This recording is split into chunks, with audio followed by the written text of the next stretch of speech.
Preparations. There are a few things you need to do before you start making exercises. The very first thing is to create a folder that will hold your exercises, because that will make it much easier when you put it onto the internet later on. And go to the local disk C, where I create a new folder. I call the new folder Exercises 1, and there it is. Should I want to use graphics in my exercises, then it is a good idea to copy the graphics to this area as well, because that will make it easier to make sure that all the files are there when I send them to the internet. You also need to decide if you want a content page that can be used for navigation to other web pages. The typical name for a content page would be index.htm or default.htm.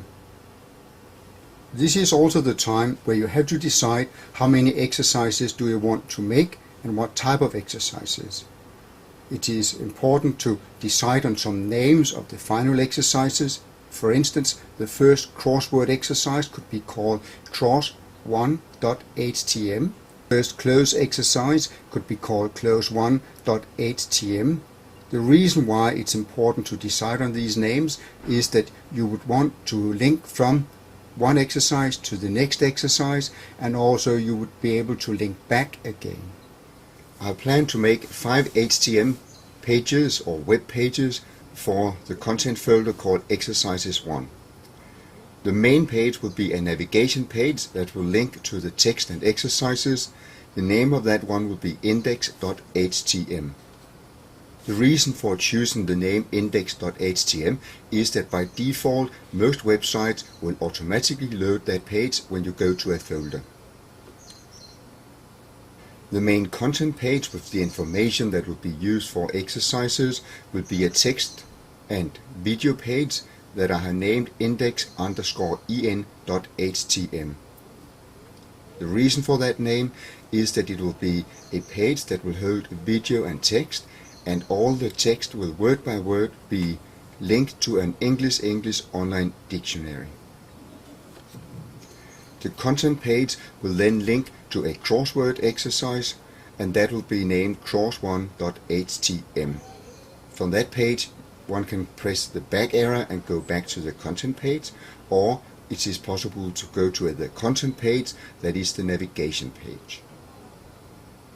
When the crossword has been filled in, a student will press on the next button, and that will take the student to the close exercise named close 1, which again links back to the navigation page and also to the crossword page. The close exercise will then link on to the match exercise called match1.htm. Again, that page can link to the navigation page like all other pages. The final page will be a mixed sentence exercise called mix1.htm. Preparing the content. When you have found some text files that you want to use, that could be a web page or a file from a word processor, you need to clean the text for hidden extras.